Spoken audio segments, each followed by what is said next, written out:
যারা দুনিয়াতে নিজের বেটা বেটিকে জমি লিখে দেয় তারা হচ্ছে জাহান্নামের লোকড়ি। যারা বেটাকে জমি লিখে দেয় আর বেটিকে বঞ্চিত করে দেয় তারা হচ্ছে জাহান্নামের কয়লা। এদেরকে গ্যারান্টি দিয়ে কথা বলা যাবে তোমার নসিবে জান্নাত জুটবে না। আপনি বলছেন কখন কোরআনকে মানিনি? জি, কখন কোরআনকে মানিনি? বেটি ছেলের দোষ দিব না, দিব বেটা ছেলের দোষ। এখানে এত ওয়াজ শোনা লোক আপনারা বসে আছেন, আরও অনেক লোক ছিল এখানে, অনেক যুবক ছেলে ছিল, এখনও হয়তো 2-4-10টা আছে যারা বিয়ে করেনি। এই ছেলেগুলো কি মৌলবীদের কথাগুলো তাদের কানে ঢুকে না? তোমাদের কানে কি সিল ঢুকানো আছে না সীসা গলিয়ে ভরে দেওয়া আছে? কি বিয়ে করো? তুমি বিয়ে করতে গেলে তোমার বাপের অনুমতি লাগবে না, বেটা ছেলের জন্য অনুমতি নয়, কিন্তু মেয়ে ছেলেকে তার বাবার অনুমতি অনিবার্য লাগবেই লাগবে। বাপকে যদি ফাঁকি দিয়ে তুমি কাউরি বেটিকে নিয়ে পালিয়ে যাও আর যে কোর্টে বিয়ে করো, আরে কুলাঙ্গার, ওই মেয়েটাকে কি গাল দিতে যাব? আগে তো গাল খাওয়ার যোগ্য হলো তুমি বেটা ছেলেটা। তুমি যে জানো যে বিয়ে হবে না, তো তোমাকে তোমার কোন বাবা বলল যে মেয়েটাকে নিয়ে পালিয়ে যাব, কিশনগঞ্জ কোর্টে রেজিস্ট্রি করে নিব, বাড়িওয়ালি হালাল হয়ে যাবে? বাবার জমিদারি আছে, আল্লাহর শরিয়ত, বাবার জমিদারি। হ্যাঁ, আজও মশলা জানছে। বহুত মেয়ে ছেলে পিলে ওয়াজ শোনার পরে ফোন করে করে বলছে মাওলানা এরকম এরকম ব্যাপার, তখন বুঝতে পারিনি, 2টা ছেলের মা হয়ে গেছি, আপনারা ওয়াজ করে কইছেন এ বিয়ে হয়নি, তাহলে এখনও তোমরা জেনা করছি, 2টা বেটা বেটি হয়ে গেছে, তো ছেলেগুলো কি তাহলে আমার ঠিকঠাক নয়? কি জবাব দিব আমি? তোমার চেহারা দেখবো, দেখে ফোনে ফোনে বলবো না, যখন হয়েই গেছে তখন ঠিকই করেছো, ছেলেটিও তোমার হালাল। আমাকে যদি তুমি খাল খুঁড়ে দিয়ে আর 2টা লোক নিয়ে এসে বাঁশ নিয়ে খাড়ো হয়ে থাকো যে ফতোয়াকে ঘুরাবি না কবরে ভরবো, কবরে ভরে দিতে গেলেও আমি যেটা সহি মশলা সেটাই বলবো। তোমার 13 বছর হয়ে গেছে বিয়ে হওয়া, তো তোমার 13 বছর ধরে ব্যবসা চলছে কিসের? জেনার ব্যবসা চলছে। তুমি তোমার স্বামী বলছো যেটাকে, এটা তোমার স্বামী নয়, আর ও তোমাকে যে বিবি বলছে তুমি ওর বিবি নও। তোমরা দুজন হলে কি রান্ডা এবং রান্ডি, তোমরা দুজনই ব্যভিচার করছো। আর দুজনের পেট, এই তোমাদের ঔরসে যে বাচ্চা 2টা পয়দা হয়েছে, যারও সন্তান, তুমি ওয়াজ শোনো না? তারপরে পালাও কেন কাউরি বেটিকে নিয়ে? আরে পাগল লোক, তুই জম লাগা হয়ে লেগে থাক। কি বলে জম লাগা হয়ে? ওর বাড়ির দুয়ারে যা, আর যাওয়ার পরে ওই লোকটাকে বল বাজি আপনার মেয়েটাকে আমি বিয়ে করবো। বলো মারবো শালার বেটা, শালাকে এক গালে চড় যে ফুটে গেল, যাও এখান থেকে, তোর সাথে বিয়ে দিব না। না বললো তো তখন তুমি রাগ দেখো, আচ্ছা শালা তোকে দেখাচ্ছি তোর বেটিকে আমি বিয়ে করতে পারছি কিনা। তো ওকে দেখে কি করবি? আগুনে ঢুকবি? ফের পায়ে পড়। দেখেন আপনার বেটি রিজিয়া আমাকে খুব পছন্দ করে, আমি ওকে পছন্দ করি, আপনার অনুমতি নিয়ে বিয়ে করব। বাবা বাবজি এটা অনুমতিটা দেন। আর একদিন ওই লোকটা নিজের বেটিকে বলবে, রিজিয়া তুই বলে কচড়া গোপালপুরের অমুকের বেটাকে বলে তুই বলে বিয়ে করবি? তো বেটি তখন বলবে কি যে কে কইলে তোমাকে? না, যারা ভালোবাসে তারাকে যদি তুমি থানাতে নিয়ে যে রুলার চালাও, একই বলবে। শুধু লাজে কি করবে? তুমি যদি জিজ্ঞেস করো বেটিকে, তো বেটি লক করে মুখ নিচু করে থেকে যাবে। এর মানে কি? হ্যাঁ, বাপ তো বুঝে নিবে যে বেটি ভালোবাসে। তো তাহলে ছোড়াটা যে 3 দিন থেকে ঘুরছে, তো তাহলে আর তো রেহাই নাই। আর একদিনের তখন ভেবে চিন্তে বলবে কি করব রে, যখন বেটিরও ইচ্ছা আর তুইও ঘুরছিস রোজ রোজ, তো যা তোর বাপরাকে পাঠাগা, বিয়ে হবে না। তুমি যাকে চাইছো সেই মেয়েটার সাথেই বিয়ে হবে। ঢং করতে শিখো, বেশি ঢং করে মেয়েটাকে আগাম নিয়ে পালিয়ে যেও না, জাহান্নামের আগুন কুড়িয়ে বাড়িতে ঢুকায়ও না। তুমি আগুনে জ্বলে জ্বলে জ্বলে জ্বলে কয়লা হয়ে যাবে। এত বড় জেনা করে তোমাকে আল্লাহ তাআলা যে নাজাত দিবে, জীবনে নাজাত পাবে না। তুমি কোরআন মানো। রাসূল যে বলছেন ইত্তাখাযু হাযাল কুরআনা মাহজুরা, এরা কোরআনকে বুড়ো আঙুল দেখিয়েছিল। এগুলো বুড়ো আঙুল দেখানো নয়, নেশা মানা। কোরআনে 3 জায়গাতে সে নেশা মানা। আপনি কেন নেশা করছেন বাপজি? আপনি যে একটা নমাজ পড়া মানুষ, আপনার কবরে যাওয়ার টাইম হলো, আপনার পকেটে কেন খাইনি ঢুকানো আছে? আর মসজিদে ঢুকছেন নাপাক জিনিসকে মুখে করে, আর মসজিদে ঢুকছেন নাপাক জিনিসকে পকেটে করে, আর নামাজ পড়ে বেরিয়ে আসা মাত্রই লুকিয়ে লুকিয়ে গার কাপড়ের তল থেকে বাহির করে এমনি এমনি করে লুকিয়ে লুকিয়ে কচলেছেন। হায়া শরম লাগে না আপনাদেরকে? কবরে যাওয়ার টাইম হয়ে গেল আর এখনো হারাম ছাড়েননি? সত্য কথা, আলেমদেরকে জিজ্ঞেস করবেন সকালবেলায়। আবু আইয়ুব আনসারীর বাড়িতে রাসূলুল্লাহ মেহমান হলেন মদিনা হিজরত করে যাওয়ার পর।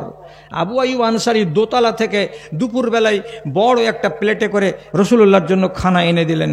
রাসূল খাবেন বলে দস্তরখানে বসেছেন, হাতখানাকে ধুয়ে নিয়ে বিসমিল্লাহ বলে রাসূলুল্লাহ এক টুকরা দানা ওখান থেকে নিয়ে এমনি করে লোকমাটাকে মুখে দিতে যাচ্ছেন।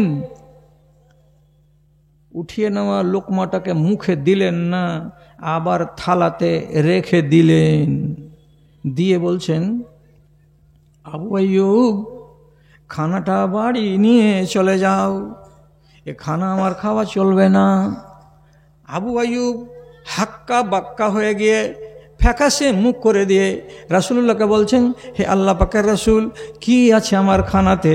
আদর করে যত্ন করে আমার বিবি খানাটা পাকিয়েছে আপনার জন্য, আপনি কেন খাবেন না? খানাতে দোষ কি বয়ে গেছে বলেন তো? রাসূলুল্লাহ বলছেন, এই খানাতে কাঁচা পেঁয়াজের গন্ধ পাওয়া যাচ্ছে, কাঁচা রসুনের গন্ধ পাওয়া যাচ্ছে। ইন্নী ওনাজি মানলা তোনাজি, আমি এমন ব্যক্তিত্বের সাথে, আমি এমন জাতের সাথে কথা বলি, এমন সত্তার সাথে কথা বলি, আর যার সাথে তুমি কথা বলো না, এর মানে হলো জিবরিল আমিনের সাথে আমি কথা বলি। এবং আল্লাহর ফেরেশতারা এত নাজুক যে আমার মুখ থেকে যদি বাসি পেঁয়াজের, যদি কাঁচা পেঁয়াজের গন্ধটা বেরোয় তো জিবরিল আমিন সইতে পারবেন না, আর আমি জিবরিলকে কষ্ট দিব না। তার জন্য বলছি খানাটাকে সরিয়ে দাও, যে খানাতে কাঁচা পেঁয়াজ নাই, কাঁচা রসুন দেওয়া নাই, সে খানা আমাকে এনে দাও, সেটাই আমি খাবো। রাসূলুল্লাহ খানা ফিরিয়ে দিলেন। সাথে সাথে আবু আইয়ুব আনসারী রাসূলুল্লাহকে ভালোবাসতে গিয়ে বলছেন, হে আল্লাহ পাকের রাসূল, যে জিনিসটাকে আপনি জীবনের মতো নিজের উপরে হারাম করে রেখেছেন, কাঁচা পেঁয়াজ খাবেন না, কাঁচা রসুন খাবেন না, অথচ আমি তো নবী নই, আমার কাছে তো জিবরিল আসে না, আমার কাছে তো কোনো সমস্যা নাই, তথাপি আপনাকে ভালোবাসা দেখাতে গিয়ে আমিও কসম খেয়ে বলছি, যতদিন দুনিয়াতে বাঁচব ততদিন কাঁচা পেঁয়াজে মুখ লাগাবো না, কাঁচা রসুন আমার থালিতে আমি উঠাবো না। আমি আপনাকে ভালোবাসতে গিয়ে নিজের উপরে হারাম করে নিলাম। কতটা ভালোবাসা ছিল? আপনার কি ভালোবাসা? এতটুকু ওয়াজ শোনার পরে এখন পর্যন্ত যদি আমার কম খৈনি ছাড়তে না পেরে থাকে, তিরঙ্গা ছাড়তে না পেরে থাকে, তাহলে কি বারের দিন ছাড়বে তুমি? আল্লাহ হেফাজত করে তোমার। এই কথা আর আমি বলবো না, আমি শুধু একটা কথা বলছি, আপনারা ফের রাগ করিয়েন না কথাটাতে। কথাটা কি বলছি? চরিত্রটা হলো আপনাদের কেমন, তো দুয়ানা মিলে যাচ্ছে আবুল আহাবের চরিত্রের সাথে। কথা বলেন, আবুল আহাব ভালো মানুষ না মন্দ মানুষ? এই লালগার কাপড় মাফলার, কথা বলেন, আবুল আহাব ভালো মানুষ খারাপ মানুষ? আবুল আহাবের নামে তো বদদুয়া দিয়ে কোরআনে সূরা নাযিল হয়েছে। সূরাটা কোনটা? সূরা লাহাব। এ কি ভালো মানুষ? অথচ এর বদ চরিত্রের সাথে আমাদের চরিত্র ইয়াকানা মিলে যাচ্ছে। কেন মিলবে? আপনি বলবেন কেমন করে মিলল জীবনী সাহেব? তো রাসূলুল্লাহ ওক্কাজের মেলাতে ভিড় লাগতো সেই যুগে। তো প্রথম যখন তিনি নবী হলেন, কোরআন আসতে লাগলো, তখন তিনি মক্কার লোককে যখন বুঝিয়ে পাচ্ছেন না, তখন মনে ভাবলেন যে ওক্কাজের মেলাতে তো দূর দারাজ থেকে লোক আসবে, তো ওইখানে কোনো একটা লোককে যদি মানাতে পারি আমার কথা, তাই তখন উনি মেলাতে গেলেন। মেলাতে গিয়ে একটা লোককে বলছেন, ভাই বাড়ি কোথায়? বলছে নাজদে আমার বাড়ি। কেন এসছেন? খেজুর বেচতে এসছি। ওকে তখন বলছেন, কয়টা মাবুদকে মানো? ওই আমরা তো 10-12টাকে মানি। রসুল বলছেন, এগুলা মাবুদ কাজ করতে পারবে না, এক আল্লাহকে বিশ্বাস করো, তুমি জান্নাতি হবে, তোমার দুনিয়াটাতে তুমি কামিয়াব, আখিরাতে কামিয়াব। এমনি করে টেढ़া হয়ে দেখা করছে, এগুলা কথা তো জীবনে কহেনি, কেউ বলেনি। আরেকজন বলছে, কি কইছে রে, কি কইছে রে? তো বলছে এগুলা খোদাকে ছেড়ে দিতে বলছে, আসমানের খোদাটাকে একমাত্র মানতে বলছে। তখন আরেকজনের শুনে টেনে তখন বলছে, তুমি কে? আমি নবী। এগুলাকে ছেড়ে দেবো সব? হ্যাঁ, ছেড়ে দিতে হবে। আমার বাপেরা যে পূজাইলে এতদিন ধরে, যে তোমার বাপেরা বুঝেনি। যদি বুঝে থাকে তো যে জিনিসটা ওর সামনে যে কলাটা তুমি রেখেছো, ওই কলাটাতে মাছি বসছে, আর বসে বসে সারাদিনে মাছিতে খেয়ে ওকে ভেদে ভেদে করে দিচ্ছে, তো ও ভগবান তো নিজে কলাটাকে হেফাজত করে না, তো তোমার কি হেফাজত করবে ও? কিছু লোক মাথাটাকে নিচু করে কইছে, কথা কিন্তু ঠিকই কইছে। হ্যাঁ, তো ভিতরখান যখন নরম হয়েছে, তখন আবুল আহাব ওইখানে হাজির, চট করে ওখানে হাজির হয়ে যায়। তখন বলছে, ও ভাই, এই যে তোমরা 10-12 জন লোক কথা শুনলে না এই ছেলেটার? হ্যাঁ শুনলাম তো। সাথে সাথে এখন বলছে, হুয়া মিন আশিরি ওয়া আখরাবাই, এই লোকটা হলো আমার বংশের লোক, এই লোকটা আমার কাছের লোক, এই লোকটা আমার আত্মীয়। আমি ওকে যতটা চিনি তোমরা কেউ চেনো না। আমার বাড়ি আর তার বাড়ি একই টোলায় একই পাড়ায়, কাজে আমি যতটা খবর রাখি তোমরা খবর রাখো না। আমি তার প্রতিবেশী, তোমাদেরকে খবর দিয়ে বলছি, আর কথা শুনিও না, মানিও না। ফাইন্নাহু মাজনুনুন, এ হলো পাগলা। লোকেরা তখন বলে, ওই লেগে এগুলো কথা কইছে, পাগলা না হয় লেগে এগুলো কথা। হ্যাঁ, তো ভালো কাজখানি এগিয়েছিল, খারাপ করে দিল কে? এই আবুল আহাব। এই যে বদ চরিত্রটা, পিছনে লেগে থাকা, আর একটা ভালো কথা বলা মানুষের কথাটাকে উল্টাবার জন্য একটা ষড়যন্ত্র তৈরি করা। এখন আপনাকে আমি যতটি কথা বললাম, কথাটি এখানে শুনলেন, আর শোনার পরে কালকে বিকেলবেলায় সকালবেলায় কোনো এক জায়গা থেকে বসবেন, আর বসার পরে তখন বলবেন, হারকে মৌলবীটাকে জিজ্ঞেস করে দেখতে হয় কি কইছে। তখন এই মৌলবী সাহেবটা বলছে, আরে না না, কিছু মৌলবী আছে খুব কড়া, এই জন্য এগুলো এত কথা বলছে। খাইনি টাইনিতে এত গুণা নাই তো, এগুলো মকরু। মকরু মানে কি? মকরু মানে ঘৃণিত। ঘৃণিত জিনিসটাকে একটা মমিন লোক খাবে কেন? হাজি, একটা মমিন লোক, জান্নাতি লোক ঘৃণিত জিনিস খাবে কেন? এটা করে আপনার মগজে আসে না? আমি একটা লোককে শামসিতে দেখছি যে এই বড় বড় দাড়ি, আমার থেকে বড় দাড়ি, আর একবারে এত বড় সিগারেটকে ধরে এরকম করে টানছে আর ছাড়ছে, টানছে ছাড়ছে। আমি বুক সেন্টারের দিক থেকে যাচ্ছি, যেতে যেতে দেখছি, ওরে সুহান আল্লাহ, এত বড় দাড়িওয়ালা লোক সিগারেট টানছে। ওর কাছে যায়, তখন বললাম, কি খবর? ওনাকে সালাম দিছে, আসসালামু আলাইকুম। হ্যাঁ, বলছি এখন আপনার সালাম নেওয়া যাবে না, কেন যে আপনার মুখে ময়লা আছে, মুখ ধোয়া মুখ দিয়ে সালাম দিবেন, সালামটা আমি নিব। হ্যাঁ, কি বলছো মুখে ময়লা আছে মানে? তোমার হাতে এটা কি? এটা সিগারেট। তোমার এইগুলো কি? দাড়িওয়ালা লোক জান্নাতে যাবে না জাহান্নামে যাবে? জান্নাতে যাবে। তো জান্নাতে আল্লাহ তাআলা আগুনের কোনো খাবার রেখেছেন? কোনো মৌলবী বলেছে আগুনের খাবার? জান্নাতে তো খালি ফলমূল হবে, জাহান্নামে কি খাবার হবে? আগুন হবে। তো তাহলে তুমি দাড়ি রেখেছো জান্নাতি, আর তোমার মুখে জাহান্নামের খানা কেন? এমনি এমনি করে টেঁড়া টেঁড়া করে মুখ করে দেখছে, আর বলছে, কোন ভেজালে কথা বলছে লোকটা। হ্যাঁ, জান্নাতি লোকের মুখে জাহান্নামের খানা কেন? হে, এগুলো তো গুণ হবে না, এত গুণ হবে না তো তুমি 3 মুঠা করে রোজ খাও, কিন্তু দাড়িটি কামিয়ে আসবে কাল থেকে, দাড়ি রাখবে না। জান্নাতি লোকের মুখে হারামি জিনিস যাবে কেন? সোজা বলছি, কালকে থেকে আমার ইজ্জত তোমরা যদি বলো হাল চালিয়ে দিব, এই মৌলবীটার হাল চালিয়ে দাও, কিন্তু আমি সাফ বাংলাতে বলছি, চেহারাতে দাড়ি রেখেছে, এটা হলো নবীজির সুন্নাত। সুন্নাতকে ভালোবাসা লোক একদিন জান্নাতের ভাগিদার হবে। আর সে লোকটা যদি দুনিয়াতে ট্রেনিং করে আগুন খাওয়ার, তো আগুন তোমাকে জাহান্নামে যেই খেতে হবে, জান্নাতে আগুনের খামার পাওয়া যাবে না। মানো নাহি না মানো, কিচ্ছু করার নাই। আরো বলছি কথাটা শোনো, আমাদের বর্তমান যুগের লোকেদের ইমানটা দুয়ানা ইবলিশ শয়তানের ইমানের সাথে মিলছে। থামবে নাহি না থামবে, আগামী বছর ডাকবা নাহি না ডাকবা, ওগুলো আমি পারওয়া করি না।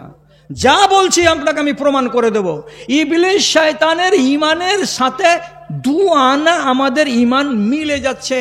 কেন যাবে? সারা দুনিয়ার লোক শুনবে এই নেটের মাধ্যমে। আমি ওদেরকে প্রমাণ করে দিচ্ছি ইবলিশ শয়তানের ইমানটা কত ছিল। আল্লাহু লা ইলাহা ইল্লাহু আল হাইয়ুল কাইয়ুম, এটা হলো কি আয়াতুল কুরসি। আবু হুরায়রা শিখেছিল কার কাছ থেকে? শয়তানের কাছ থেকে। তাহলে শয়তানের বিদ্যা নেই? জ্ঞান, গরিমা, বিদ্যা, বুদ্ধি সব আছে এই শয়তানের ভিতরে, কিন্তু মানে না। তারপরে কি বলছি আমি? এই ইবলিশ শয়তান আল্লাহ তাআলাকে বলেছিল কি? খালাকতানি মিন নারিন ওয়া খালাকতাহু মিন তিন। আল্লাহ তুমি আমাকে আগুন থেকে সৃষ্টি করেছো আর আদমকে তুমি মাটি থেকে সৃষ্টি করেছো। এই ছোঁড়াকে একটা চড় মারো তো ভাই, একটা মেরে দেন, একটা চড় মেরে দেন না, দেন একটা চড় দেন। এই চাংড়াটা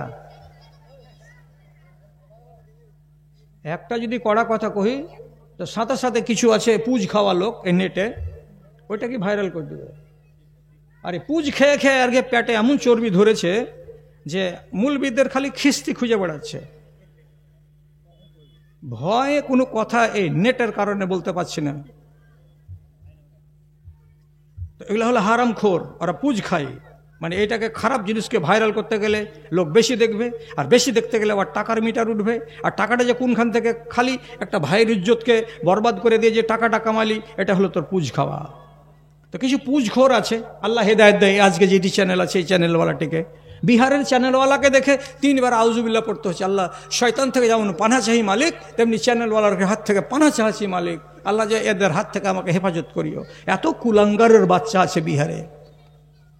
তো যাক, তো কথা বলছিলাম কি, ইবলিস শয়তান আল্লাহকে বলছে তুমি আমাকে সৃষ্টি করেছো আগুন থেকে আর আদমকে সৃষ্টি করেছো মাটি থেকে। কথাটা হক না না হক? হক কথা। তাহলে আল্লাহকে কি বলছে? খালেক। ইমান আছে?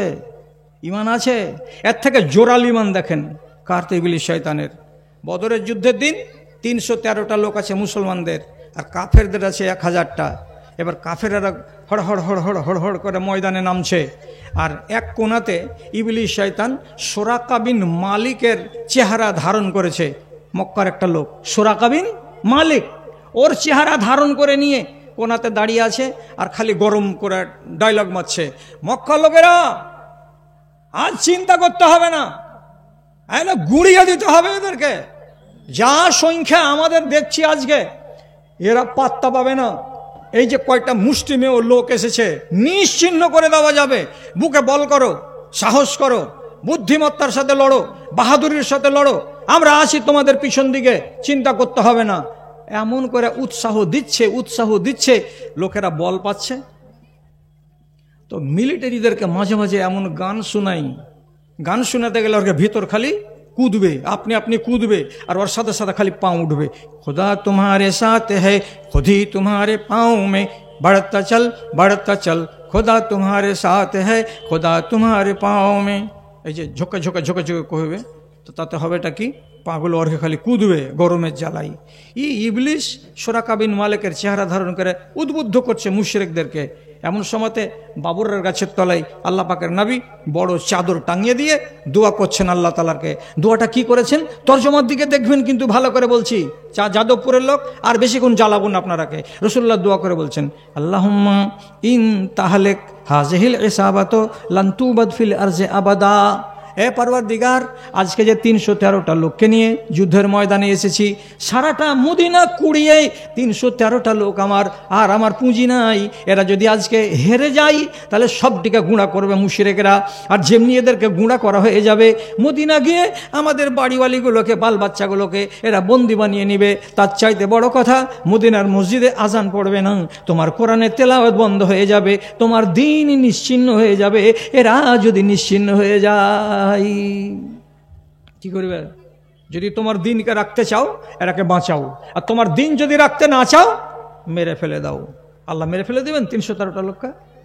আসমান থেকে ফেরেশতা নাজিল হতে লাগলো। তো হেলিকপ্টার থেকে মিলিটারি নামতে দেখেছেন? ছবি টবিতে কোনো নেটে ফেটে দেখেছেন তো? আসমান থেকে মিলিটারিকে নামাই সরকারের যখন দরকার পড়ে যায়। তো আল্লাহ রাব্বুল আলামিন আসমান থেকে মিলিটারি পাঠালেন 1000টা ফরিস্তা, সাদা সাদা পাগড়ি, সাদা সাদা পোশাক, আর নেমে যখন চলছে দন দন দন দন দন দন করে জমিনে নেমে যাচ্ছে। ইবলিস তো আগে থেকেই চিনে আল্লাহর ফেরেশতাদের সাথে উঠা বসা করা এই শয়তান, ও চিনে নিয়েছে যে ওরে বাপরে আসমান থেকে তো মিলিটারি আসছে। তখন ওইখান থেকে রাস্তা লিয়েছে সুট সুট সুট সুট করে বাহির দিকে। লোকেরা বলছে, এই আরে তুমি ময়দান ছেড়ে যাচ্ছ কোনঠে? আর তুমি যাচ্ছ কেন গো? তোমার সাহসে তো আমাদের সাহস, তো পালিয়ে যাচ্ছ কেন? ইবলিস তখন বলছে, ইন্নী আরা মা লা তারাউনা, আমার দুই চোখ দিয়ে আমি যা দেখতে পাই তোমরা সাধারণ মানুষ দেখতে পাও না। আমি রূপ ধারণ করে আছি সোরাকা বিন মালিকের, কিন্তু আমি অ্যাকচুয়ালি মানুষ নই। আমি হলাম ইবলিস শয়তান, আমি হলাম জিনের জাত। আমি দেখতে পাচ্ছি কি আসমান থেকে ফারিস্তা নাজেল হলো, আর ফারিস্তারা লড়াই করবে মুসলমানদের সাথে হয়ে, আর তোমরা আছো 1000 জন, তোমাদেরকে গুঁড়া করে দেবে, তোমাদেরকে ছাতু ছাতু করে দেবে, তোমাদেরকে তিতির বিতির করে দেবে চারিদিকে। তোমাদের উপায় নাই মুসলমানদেরকে পেরে উঠা। এই জন্য এখান থেকে চলে যাচ্ছি। তো যাওয়ার কালে ইবলিস শয়তান কি বলছে, আল্লাহ রাব্বুল আলামিন কোরআনে পরিষ্কার করে লিখে দিয়ে বলছেন, ইন্নী আখাফুল্লাহ ওয়াল্লাহু শাদীদুল ইকাব। কি তরজমা কি? আমি আল্লাহ রাব্বুল আলামিনকে ভয় করি এবং আমি এটা জানি তিনি হলেন কঠিন আযাব দানকারী আল্লাহ, তিনি কঠিন আযাব দিতে পারবেন। এ বলে আমার অন্তরের ভেতরে ভয় আছে রে বাবা, আমি আল্লাহকে বলে ভয় করি। কথাটা বলে দিল, দেওয়ার পরে চলে গেল। আল্লাহ রাব্বুল আলামিন আমাদেরকে জানাবার জন্য আয়াতটা কোরআন মাজিদের ভেতরে লিখে দিয়েছেন। আর এমন কথা এই ইবলিস শয়তান কোরআনে 2 বার বলেছে, সেটা আল্লাহ তাআলা উচ্চারণ করে দিয়েছেন কোরআনের ভাষায়। ইবলিস নিজে বলছে আমি আল্লাহকে বলে ভয় করি। আরে আল্লাহ বলে ভয় যদি করবি তো এরকম ছুচুন্দরি কেন করে বেড়াস? তো ইবলিস জবাব দিয়ে বলে কি, আমার নসিবে জাহান্নাম লিখে দেওয়া হয়েছে, তারপরেও কিন্তু আল্লাহকে বলে ভয় আছে, আমি আল্লাহকে বলে ভয় করি, কিন্তু আমি ডিউটি ছাড়ি না। কেন ডিউটি ছাড়ি না? আমি একাই জাহান্নামে যাব না, আমি আমার উম্মতি বাড়াবার জন্য বানি আদমকে গুমরাহ করে বেড়াবো। আর এই পাওয়ারটা আমি আল্লাহ তাআলার কাছ থেকে নিয়ে এসেছি, তার জন্য আমি মন্দ কাজ করে বেড়াই, তাছাড়া আমার অন্য কোনো উদ্দেশ্য নাই। পাপ সবই করবে, কিন্তু মুখে কি বলছে, আমি আল্লাহকে ভয় করি। এবার এই দেশের একটা মানুষকে যদি বলি, ভাই তোমার কি আল্লাহকে বলে ভয় নেই? তুমি এখন বাকরামি করে কেন বেড়েছ? আল্লাহকে বলে কে ভয় করে না? আল্লাহকে বলে তো ভয় করি। যদি আমি ওই লোকটাকে খালি বলি, ভাই তোমাকে কবরের আযাবকে বলে কি ভয় নাই? তুমি নমাজ কেন পড়ো না? তো কিছু লোকের কথা হলো, ভয় তো করছে যে উলি সাহেব, কিন্তু আলসিতে পারি না। মানে ভয় ঠিক আছে, কাজের বেলা নেই, কাজের বেলা শূন্য। তাহলে এই ব্যবহারটা কার? ইবলিস শয়তানের। আর এই ব্যবহার আমি ধারণ করলাম যে আল্লাহকে ভয় করি, কিন্তু আমার কাজ নেই। শয়তান বসে হাসে জয় হাসি, ওরে আদমের সন্তান, তোদের পিতারা ছিল খোদাভীরু, তোরা কেন মস্তান রে, তোরা কেন মস্তান? আমি যে তোদের নরকের নেতা, আয় আমার পিছনে আয়। তাগুতের রাজ কায়েম হয়েছে সারাটি দুনিয়ায়, হায় রে হায়। মুমিনের রাজ ইমান নিয়ে বেঁচে থাকাটাই হয়েছে দায়, বেঁচে থাকাটাই হয়েছে দায়। ভাইরা, আপনারা এখন যেটি লোক রুকে গেছেন, আপনাকে মতিগতি থেকে বোঝা যাচ্ছে যে আর মনে হয় কমবে না এটি, তো কতক্ষণ আমাকে চালাইতে হবে? আমি তো বুড়া মানুষ, আর এই জুয়ানটা আগের টাইম নিয়ে নিলে পালিয়ে গেল, আর আমাকে দিয়ে দিল শেষের বেলাতে। তো আমি শেষের বেলাতে একটা কথা আর বলে দিচ্ছি, আর আমি কথা দিচ্ছি আপনাদেরকে আর আটকাবো না, আপনারাও বাড়ি যাবেন। তো এই কয়েকটা মিনিট শুধু কথাটাকে বলে চলি। তা হলো এই, রসুলুল্লাহর যুগে মানুষকে মেরে, মানুষকে আযাব দিয়ে ধর্ম থেকে সরাতে পারা যায়নি। আর আজকালকার জমানাতে মানুষকে মেরে, মানুষকে শাস্তি দিয়েও ধর্ম করানো যাচ্ছে না। উল্টা হলো না কথাটা, একবারে উল্টা। আপনি বলবেন এই যুগে কে শাস্তি দিল? শাস্তি দিয়েও ধর্ম করা গেল না। বাপ মারা গেছে, জানাজাতে 1-1.5 হাজার লোক, মৌলানা সাহেব ইমামতি করতে এসছেন, নামাজ পড়াতে যাবেন, এমন সময়তে সর্দার কইছে ওর 3টা বেটা আছে, ওরাকে ডাকেন। কেন জি? কইছে এরা জীবনে কোনো দিন মসজিদে কপাল ঠেকাতে যায় না, আর বাপ মরেছে তো জানাজাতে এসছে, কেন জানাজা পড়বে? হ্যাঁ হ্যাঁ ঠিকই ঠিকই ঠিকই ঠিকই, ডাকা হলো। আব্দুল জব্বার কোনা থেকে চুন হাগা মুরগির মতো এমনি করে মাথা, জি এনামুল আছে? হ্যাঁ আছি এখানে। তো তোর ছেলে হওয়া দরদ উঠে আছে নাকি? অমন কেন কোঁকাছিস কেন? জোর করে বল আছি। ছোটটাকে ডাকছে, মুজিবুর আসো, এদিকে আছি আমি, সামনে এসো। নমাজ পড়ো তোমরা? বলছে না, নমাজ নমাজ পড়ি না, নমাজ পড়ি, জুমার দিন পড়ি, জুমার দিন পড়ো। এখন ফাইসালা হয়ে গেল, তোমরা 3 জন লাইন থেকে বেরিয়ে যাও, তোমাদের বাপের জানাজা আমরা পড়ব, তোমাদের মতো বেমানকে জানাজার নামাজে শরীক হতে দেওয়া যাবে না। 3 জনে এমনি করে মাথা নত করে খাড়িয়ে আছে। গতকালকার আসামি আর একটা দালাল কইছে, আরে শালারা তোরা কেউ হুঁশ নেই নাকি যে কইতে পারিস না, ভুল হয়ে গেছে মৌলানা সাহেব, সর্দারকে কহ যে সর্দার আমরা ওয়াদা করছি আমরা নামাজ পড়বো, যা কহকে যা। বুদ্ধি যখন দিল তখন খাড়িয়া কইছে, আমরা আজ থেকে নামাজ পড়বো, আমরা নামাজ ছাড়বো না, আপনি আমরাকে মাফ করে দেন আর আমার বাপের জানাজাতে থাকতে দেন। তোমরা সব শুনলা যে? হ্যাঁ শুনল। 3 বেটা আজ থেকে কি হবে? নামাজি হয়ে যাবে। এবার আসরের টাইমে কি করবে, টাটকা হয়ে আছে ঘা, নামাজ পড়তে এসছে, কে আগে কে পাছে। মোগরবের টাইমে চলে গেছে গোপালপুর বাজার, কেউ দেখতে পায়নি নামাজ পড়লো কি পড়লো না। এশারের টাইমে কোন টাইমে বাড়তে ঢুকেছে, ঢুকে বাড়িয়ালির কাছে যা বিছানে যা হাজির, নামাজ পড়েছে না পড়েনি। ফজরের টাইমে আরও উঠতে পারে, আর পাত্তা নেই। 3 দিন যেমনি হয়ে গেল, আর ভিতরে এমন হ্যাঁ দড় হলো যে প্রথম দিন ছিল মুলায়েম, আর যেমনি ঢিল পড়ে গেল 3 দিন, ফের কুকুরের লেজ বাঁকা জিলেবি ফের। তাহলে আপনি বলেন যে কথাটা বলছিলাম কথাটা মিল খাচ্ছে কি খাই না? যে আগেকার যুগের লোককে মেরে ধর্ম থেকে সরাতে পারা যায়নি, ছাড়লি ধর্ম না গুতান দিনু, গুতিয়ে মেরে ফেলেতে ধর্ম ছাড়বো না, ধর্ম ছাড়াতে পারা যায়নি। আর আজকালকার দিনে মেরে আপনি ধর্ম করাতে পারবেন না। ভালো করে যদি না বুঝেন তো যেটা বললাম বুঝে দেখেন, কয়টা লোক আছে যে আপনি তাকে মেরে ধর্ম করাতে পারবেন? হবে না। অথচ আম্মার বিন ইয়াসির জুয়ান সাহাবি 22 বছরের, ওর বাপকে মেরেছে, ওর সামনে মেরে মেরে মেরে মেরে মেরে ফেলেছে। ওর মার নাম হলো সুমাইয়া। সুমাইয়ার শরম গায়ে বল্লম লাগিয়ে দিয়ে আবুল হাবের মতো জল্লাদ মেরে ফেলেছিল। ইসলামের পহিলা শহীদ বেটি ছেলে, তার নাম হলো সুমাইয়া। ওর চোখের সামনে মা মরেছে, ওর চোখের সামনে বাপ মরেছে ইয়াসির। আর এখন এই ছেলেটার পাশে লেগেছে মক্কার মুশরিকরা। যখন দেখা হয়ে যায় কোনো জায়গায় ধরবে, ঘের সালাকে ঘেরে নিল, বলে আয়াজুবিল্লাহ।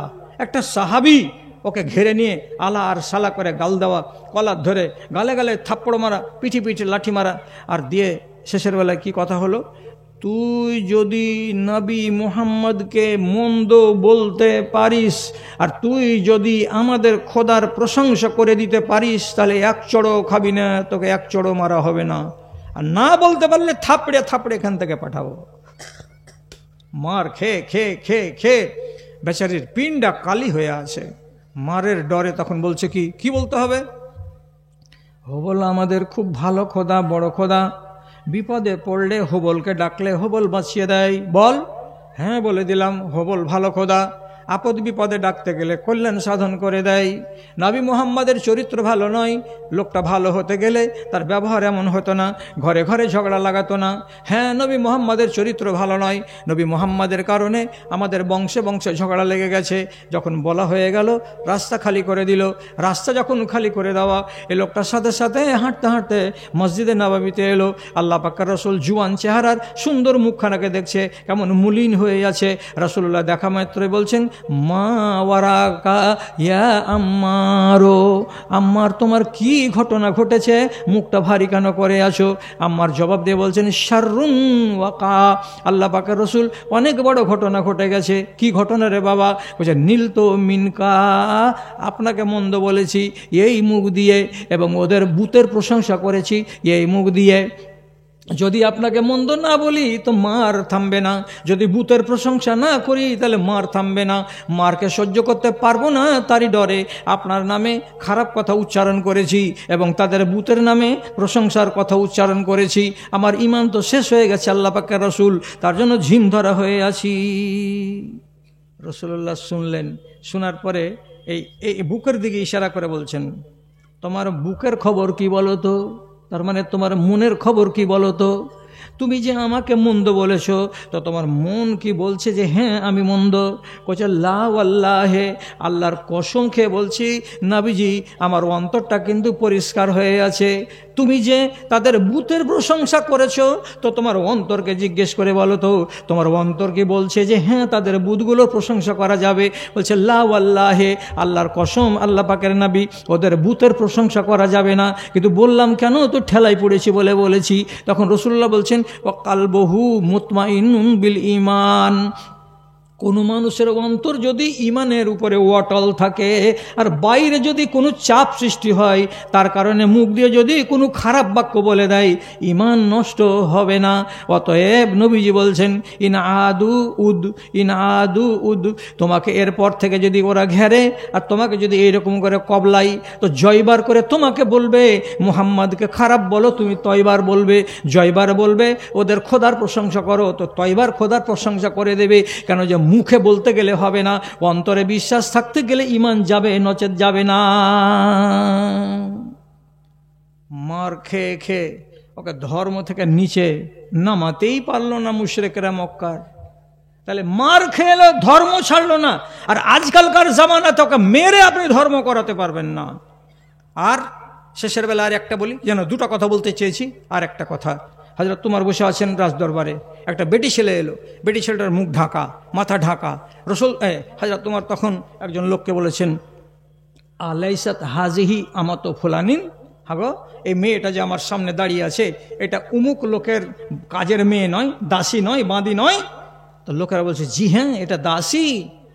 তখন হযরত উমর বলছেন এই দাসী, তোমার মুখ ঢাকা কেন, তোমার মাথা ঢাকা কেন? তুমি জানো না স্বাধীন মহিলারা মাথা ঢাকবে, স্বাধীন মহিলারা মুখ ঢাকবে, আর যারা বাঁধি হবে, যারা দাসী হবে, কৃত দাসী, তারা জীবনে মাথা ঢাকতে পাবে না, তারা নিজের জীবনে কোনোদিন মুখ ঢাকতে পাবে না। তুমি হলে কাজের মেয়ে, তুমি দাসী, তোমাকে বাজারে নামাতে পারে তোমার মালিক বিক্রি করার জন্য। যদি মুখ ঢেকে থাকো তো গ্রাহক তোমাকে কি করে কিনবে? তোমার মুখ যে ঢাকা, তোমার অধিকার নয় এটা। যারা স্বাধীন মহিলা তারা মুখ ঢাকবে, দাসীরা মুখ ঢাকতে পাবে না, আল্লাহর শরিয়ত। মুখ খুলে দাও। মেয়েটি বলছে আমাকে খুব ভালো লাগে খলিফাতুল মুসলিমিন, আমাকে মাথা ঢেকে থাকতে আর মুখ ঢেকে থাকতে খুব ভালো লাগে। বলছে না, অনধিকার চর্চা করতে পাবে না, এটা তোমার হক নয়, মুখ খুলে দাও। ফের বলছে না আমাকে খুব ভালো লাগে। হযরত উমরের হাতে ছিল পয়না, লাঠি, সপাত করে একটা বাড়ি পিঠের উপরে যখন পড়ে গেল, তখন বলতে পারলে ওরে আল্লাহ রে, হযরত উমরের এই লাঠি দেখা তো জিনেরা বাপ বাপ করে, আর আমার উপরে এক লাঠি পড়ে গেল, যদি না নামাই তাহলে আরো কত লাঠি পড়বে। ঠেলা যখন দেখলো সামনে, মাথা থেকে পর্দা নামিয়ে দিল, মুখ থেকে হিজাব খুলে দিল। ওর কাছে জায়েজ ছিল, তথাপি নিজের সম্মানার্থে মুখকে আর মাথাকে ঢেকে রেখেছিল। যখন মার খেল, পর্দা নামিয়ে দিল। এখন যদি আমি বলি যাদবপুর এলাকার বেটি ছেলেকে মেরে মাথার উপরে কাপড় চাপাবো, চাপানো যাবে? যাবে না। তাহলে ওদের মাথা থেকে মেরে কাপড় নামাতে পারা যায়নি, আর আজকালকার জমানার মেয়ে ছেলের মাথাতে মেরে কাপড় চাপানো যাবে না। ধর্ম বদলে গেছে, ধর্ম বদলে গেছে। বিংশ শতাব্দীর মুসলিম মোরা, বিংশ শতাব্দীর মুসলিম মোরা, মোদের স্বরূপ এই ধর্মের টানে জনজাগরণে আমাদের ছাড়া নেই গো, আমাদের ছাড়া নেই। আমাদের মাঝে কোরআন রয়েছে, হাদিস রয়েছে, তাও আলেম বকিছে দিন দিন করে, মুমিন দেখিতে পাও রে, মুমিন দেখিতে পাও। জমানা বদলে গেছে জি ভাই। আর মরার আগে না, এই কিয়ামত হওয়ার আগে ইমান দেশে থাকবে না। এই জন্য আমরা যত চালাচ্ছি একদিকে ওয়াজ, তত আর একদিকে বস্তা ছেঁদা যেমন ভর্তি হয় না, তেমনি ইমানদার মানুষকে ইমানদের উপরে তৈরি করতে পারি না। কি কথা এটা? ফালতু কথা নয়, বাস্তব কথা। এবার আপনাদের সামনে একটা কথা বলছি, আর বলার পরে আপনাদের কাছে আদবের সাথে বলছি, এ ভাই, আরে একটা কথা 1 মিনিটে বলছি, 1 মিনিটে। আপনার কাছে আমি একেবারে সস্তা 20টা টাকা নিব। এই যে গার কাপড় 20টা টাকা, খালি হাত আপনি এখান থেকে যাবেন না। ওই লাল গার কাপড়টা চলে গেল, 20টা টাকাগুলো লেন তোর কাছে। সব দিকে বলছি, 5 টাকা, 10 টাকা, 20 টাকা, 30 টাকা, যে যেটা পারবেন আমার হাতে দেন। 1, 2 নম্বর কথা, 10 জন সাহাবীর ফার্স্ট ক্লাস একটা জীবনী গ্রন্থ আছে আমার কাছে আজকে। সে গ্রন্থটার নাম হলো লাঞ্ছিত জীবন ছেড়ে ইমানের ছায়া তলে। এটা ধরে রাখেন, আমি বলে দিচ্ছি। তো এই 250 পাতার বইখানাকে কিনে নিয়ে যে বাড়তে পড়বেন রমজান মাসে, অনেক জ্ঞান পাবেন সাহাবীর জীবনী পড়ে। তো 50টা টাকা দাম লাগে। এত সুন্দর একখানা কিতাব আপনাদের জন্য বইয়ে নিয়ে এসেছি। যারা জ্ঞান পিপাসু লোক তারা অবশ্যই নেবেন। 50টা টাকা ভারী মনে করবেন না। দাও তোরে, কার কাছে আছে? স্বামী মারা গেছে, তার জন্য এক বোন একটা নাকের নাকছাবি 2টা আর 2000 টাকা দান করে। সেটা কতটি আছে ভাইজান? 5000। এ গ্রামে বাড়ি? আলহামদুলিল্লাহ। আচ্ছা আচ্ছা আচ্ছা। আমার ভাই দেওড়া থেকে এসে 5000 টাকা, আল্লাহ মাশাআল্লাহ, আমার ভাই কথা রেখেছেন। আচ্ছা আলহামদুলিল্লাহ। আমার আর এক ভাইজান, উনি দিয়েছেন 20 টাকা। দেন, তাড়াতাড়ি করে দেন, তোমার আদেশে দিন চলে যায়। মাশাআল্লাহ, ধুলিয়ান আলহামদুলিল্লাহ। আমার ভাইজান 2000 টাকা আলহামদুলিল্লাহ। আর একজন আমার ভাইজান একটা নাকছাবি দিয়ে পাঠিয়েছে, দান সোনার দান দিয়ে পাঠিয়েছে। আল্লাহ সুন্নতি দান, আল্লাহ দানকে কবুল করে নাও। আর একজন 100 টাকা দান কবুল করো পাক সুবহান মিটামুন আরমান। আর একজন